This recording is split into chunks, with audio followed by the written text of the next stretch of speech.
Apa khabar murid-murid? Okay, kita akan sambung ke fungsi. Okay, fungsi atau function. Okay, sekarang kita panggil sebagai built-in, ya, fungsi dalaman. Okay, maksudnya pengatur cara. Okay, orang yang bangunkan program, so tak perlu isytiharkan, tak perlu buat sendiri, ya. Jadi sudah ada, kita hanya panggil sahaja. Okay. Okay, itu yang cikgu cakap tadi, fungsi yang sedia ada. Okay, tapi dia simpan dalam library. Okay, bahasa pengatur caraan. Okay, setiap bahasa pengatur caraan, okay, dia ada library dia sendiri, ya. Ada perpustakaan dia sendiri. Ada tempat disimpan lah, okay? Ada tempat disimpan function-function yang dia perlukan. Okay, kod sumber ni untuk setiap cara ni tidak boleh dilihat oleh pengatur cara. Okay, masih ingat apa maksud pengatur cara? Okay, orang yang bangunkan, okay, program. Okay, okay, seperti yang sebelum ni, okay, yang kita declare sendiri. Ini dia pun punya nama deskriptif. Okay, maksudnya di sini ialah setiap function itu dia mencerminkan, okay, apa fungsi yang dia nak buat. Okay, nanti cuba tunjukkan, ya. Kalau sebelum ni ada isytiharkan purata, maksudnya kamu akan cari purata. Okay, campurkan dua nilai lepas tu bahagi. Okay, itu purata. Okay, ini pun ada dia punya nama. Okay, nama built-in ni dia sudah, sebab ni built-in kan, built-in sudah ada, kamu hanya panggil dia saja, so tak boleh kamu tukar dia. Okay, kamu tak dapat tukar sebab sudah dibangunkan oleh pengatur caraan yang lain, ya.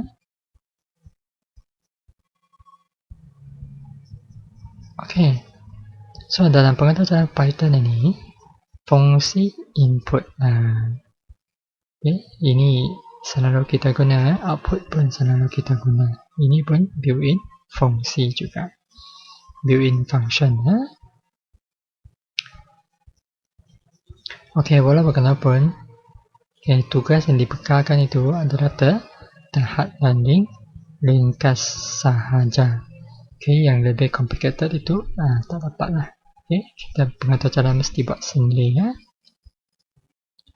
Okay, untuk pengatur caraan, okay, nama ini perlu disimpan lah. Okay, sebelum kamu guna dia. Okay, perlu simpan dulu sebelum anda guna. Okay, macam mana dengan Python? Okay, Python. Okay, dia ada sebilangan function ini yang boleh digunakan secara terus, tak perlu kita nyatakan terlebih dahulu. Okay, nama file dan library. Okay, kita boleh guna terus, ya. Ini kelebihan Python sebab kaitan sekali ini dia semakin hari semakin popular, ya. Okay, kita tengok satu contoh di sini. Ini antara contoh-contoh built-in function sum, max, minimum, dan index. Okay, ini contoh-contoh, ya. Okay, ini satu contoh coding yang cikgu akan tunjukkan dalam pengatur caraan nanti. Kalau anda ada install dalam soft copy-nya, so anda boleh cuba buat ini. Okay, ini komen, ya, yang warna merah ini komen, ini simbol komen, ingat, ya, simbol komen. Okay, ini mereka simpan dalam ini. Okay, disimpan dalam senilai masing-masing, ya. Pelajar 1, 2, 3, 4 sampai 5. Okay, ini simpan dalam senilai nama.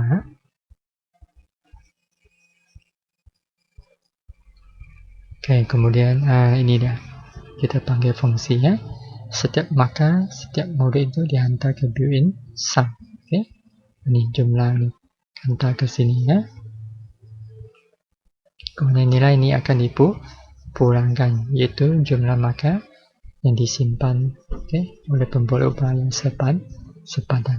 Ini murid, pemboleh ubah untuk murid, maka dia ini nama dia, so ini sum untuk murid satu, dia akan campurkan, so nilai dia akan pulangkan ke jumlah ni, jumlah satu. Nanti kita panggil jumlah satu, dia akan dapat hasil dia nanti. Ini. Ini senilai. Sekarang di sini mencari markah tertinggi, terendah. Di sini. Ini pun fungsi function built-in.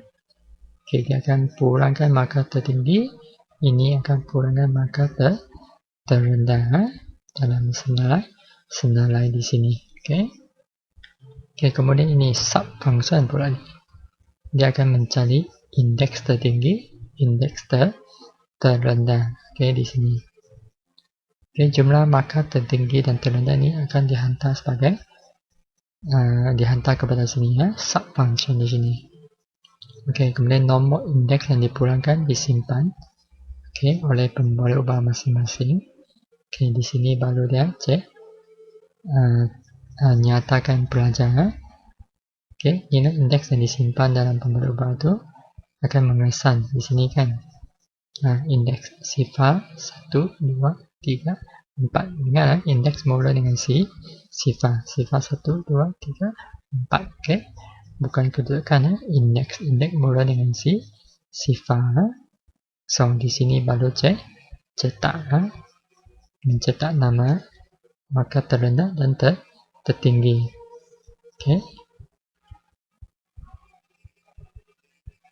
So di sini ialah cetaklah. Maka tertinggi di sini siapa? Ini output dia. Maka tertinggi ialah Chong. 334. Dennis, ini maka terendah. Ini contoh coding yang kita tunjukkan tadi lah. So kita coba, kamu boleh coba type. Baru rasa dia kehebatan fungsi dalaman ini.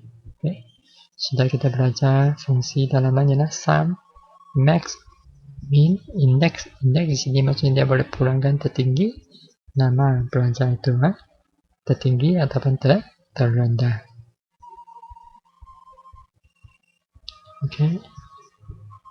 Sebelum kita habis ini perbezaan antara built-in dan user defined function. Ini yang utara dah, ini paling penting. User defined function maksudnya ditulis oleh pengatur cara. Ini disimpan dalam library lah. Ayat ini boleh tukar juga. Disimpan dalam library. Kita panggil dia sahaja. Nama yang unik. Ini boleh diberikan sebarang nama, tetapi tidak bercanggah dengan kata-kata kunci. Tidak bercanggah lah. Tapi di sini pun sama, nama yang unik. Unik yang di sini. Tapi ini sini nama yang kita bagi itu mesti sesuai. Kalau kita nak cari purata, kita guna perkataan purata lah. Jangan guna perkataan ada yang tidak faham. Contohnya jumlah. Jumlah yang purata tidak sama. So dia ada maksud berbeza. So jangan guna serentak lah. Kalau nak cari purata, betul-betul purata. Jumlah perlu campur. Atau bentuk lah.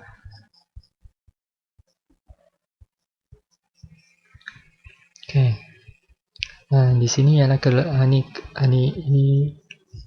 kalau macam ni maksudnya ini kesamaan dia, kesamaan. Di sini tepi sini ada perbezaan. Ini pun perbezaan. Ini perbezaan, ini perbezaan, ini persamaan. So dua-dua fungsi ini adalah ada pernyataan di return untuk kita pulangkan nilai. Sekian, terima kasih. Kita akan gunakan Python untuk membuat projek kita. Siapa yang ada handphone, kamu boleh type menggunakan handphone anda.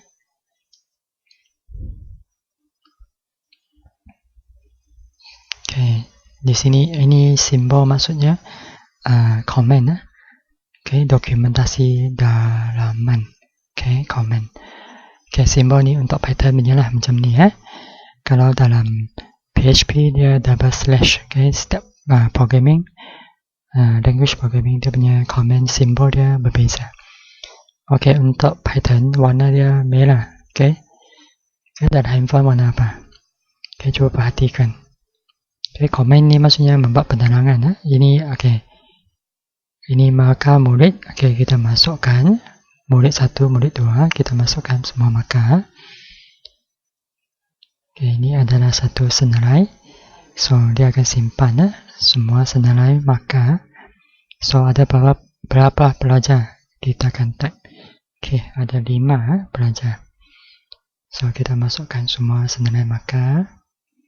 Okay, ini adalah fungsi untuk built-in, fungsi dalaman built-in. Okay, kita hanya panggil fungsi yang sedia ada dalam Python ini. Okay, dalam library library Python. Okay, sudah habis tab ini. Okay, kemudian kita akan buat yang kedua. Okay, menyimpan. Okay, nama setiap murid dalam urutan senarai nama. Okay, kita akan meshkan dia nama-nama. Okay, kalau malas nak type, anda boleh type nama pendek lah. Okay, nama pendek saja. Okay, ada nampak dah warna urusan warna hijau. Hijau maksudnya okay, string string. Okay, nama ni kamu type ikut okay, nama di atas tadi. Ikut susunan lah. Okay, murid 1, murid 2. Kalau malas nak type, kamu type Ali sajalah. Aminah, binti, semua tu tak perlu type lah. Okay, kalau typing kamu sangat lambat. Okay. Typing cikgu pun tak laju sangat lah. So, selalu type silap. Okay. Spelling salah tak apalah. Janji dia ada nama di situ. Okay. Kita tak tengok ni. Kita tengok coding kamu betul ke tidak.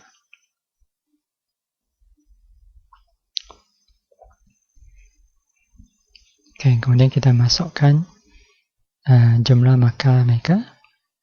Okay, murid dapat berapa markah. Okay, senarai markah tu, senarai markah. Tak habis dulu. Senarai markah. Okay, jumlah. Okay, jumlah 1. Ini maksudnya jumlah markah pelajar ni murid. Okay. Ambil markah di situ akan diumpukkan menjadi jumlah markah 1. Ini boleh copy and paste senang. Okay, handphone kalau nak copy and paste pun boleh. Sebab kita hanya tukar sikit saja. Murid 2, murid 3, murid 4. Okay. Okay, function ini, function sum ini dia built-in punya, so kita panggil dia. Kita gunakan dia. Okay. Kemudian ini kita akan simpan jumlah markah. Okay, kita akan simpan jumlah markah. Okay, selepas kita sumkan semua tu, kita perlu simpan dia. Okay. Kita letak dalam jum 1, jum 2, jumlah 1, jumlah 2.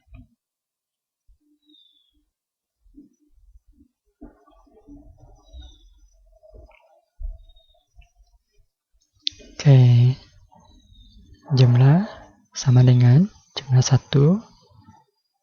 Boleh copy and paste lah kalau nak cepat. Okay, tak perlu tak banyak sangat. Okay, underscore sebab jumlah semua nama-nama ini jangan ada ruang kosong.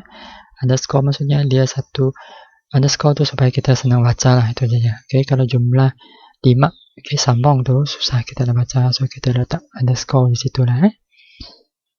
Okay. So, jangan ada ruang kosong sebab nanti kalau ada ruang kosong, dia panggil dia salah, dia tak dapat baca. Okay, itu yang perlu berhati-hati lah dalam programming. Ada yang boleh ada ruang kosong, ada yang tak boleh. Okay. Kalau komen tak ada masalah, komen boleh, warna merah itu boleh. Kalau dalam string itu warna hijau, itu boleh. Okay, itu boleh kamu letak ke ruang kosong. Okay, kalau okay, yang lain warna hitam tu, tulisan warna hitam itu jangan Okay, tulisan apa? Warna ungu itu adalah function built-in function built-in. Okay, yang sedia ada dalam library Python so kita hanya panggil dia saja, dia automatic akan kira. Kalau max maksudnya maximum. Okay, min maksudnya minimum. Okay, sekarang kita panggil fungsi fungsi subfungsi untuk mencari indeks. Okay, maka tertinggi, maka jumlah maka terrendah.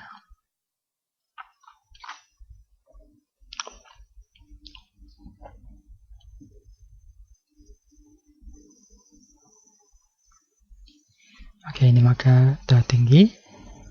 Okay, indeks tertinggi. Okay, sekarang kita tengok indeks yang terrendah. Okay, maka ini akan dihantar kepada subfunction index. Subfunction index. Okay, sekarang kita pula membuat subfunction untuk mencari nama murid. Nama murid.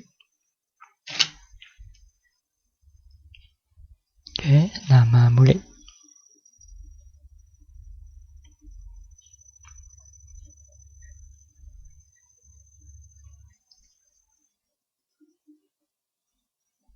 Okay, ini mencari nama murid siapa yang maka paling tinggi. Okay, nilai indeks yang disimpan dalam pemboleh ubah digunakan untuk mengesan nama murid yang mendapat maka ataupun jumlah maka tertinggi dan terrendah. Okay, so nama indeks dia tertinggi. Okay, dia akan panggil indeks di atas tadi. So dia akan inputkan pergi murid maka tertinggi. Okay, ini maka terendah pula. Okay, selepas itu kita cetak dia punya output. Output.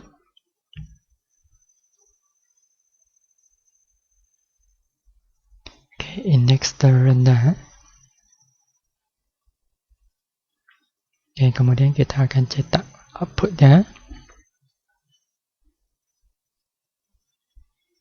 Okay, akhir sekali kita cetak output.